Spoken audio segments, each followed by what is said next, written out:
दोस्तों social media की सबसे बड़ी ऐप टिक टॉक को पाकिस्तान भर में बंद कर दिया गया है। हुकूमत पाकिस्तान पर काफ़ी अरसे से ये दबाव था कि टिक टॉक को पाकिस्तान में बैन किया जाए, जिसकी वजह से पीटीआई की तरफ से एक बहुत बड़ा ऐलान सामने आया है कि आज टिक टॉक को पाकिस्तान भर में बंद कर दिया गया है।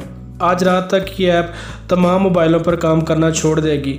वालिदैन की तरफ से पीटीआई को काफ़ी देर से ये शिकायत मौसूल हो रही थी कि टिक टॉक पर फहश वीडियो अपलोड हो रही हैं जो नई नस्ल को बिगाड़ने का सबब बन रही है। आप दोस्त जानते ही होंगे कि टिक टॉकर गर्ल्स की बहुत सी अरियाँ वीडियो और जो उनकी पर्सनल तस्वीर हैं वो लीक होती रही हैं, जिसकी वजह से बहुत बड़े स्कैंडल सामने आ रहे थे और लोगों की तरफ से भी दबाव था कि टिक टॉक फहश पर मबनी मवाद अपलोड किया जा रहा है। इसलिए पाकिस्तान एक इस्लामी मुल्क है, इसलिए इस ऐप को पाकिस्तान भर में बंद कर दिया जाए। जहां पर ये दूसरे लोगों के लिए एक अच्छी खबर है, तो वहीं टिक टॉकर्स और टिक टॉकर जो मदाह हैं उनके लिए बहुत बुरी खबर है। टिक टॉकर्स का ये कहना है कि उनका लिए कोई रोज़गार नहीं है और टिक टॉक की वजह से वो फेम हासिल करते हैं, जिसकी वजह से उनका घर का चूल्हा चलता है और वो बहुत ज़्यादा अर्निंग करते हैं। उनका ये कहना था कि टिक टॉक को अगर बंद करना है तो बाकी जो दूसरी बहुत सी ऐप हैं उनको भी बंद किया जाए। सिर्फ टिक टॉक को बंद करने से ये जो फहाशी है ये मुल्क में ख़त्म नहीं हो सकती।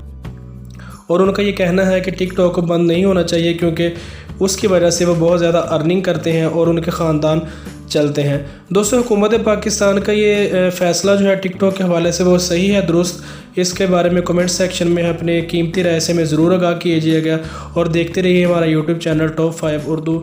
इजाज़त दीजिए, अल्लाह हाफ़िज़।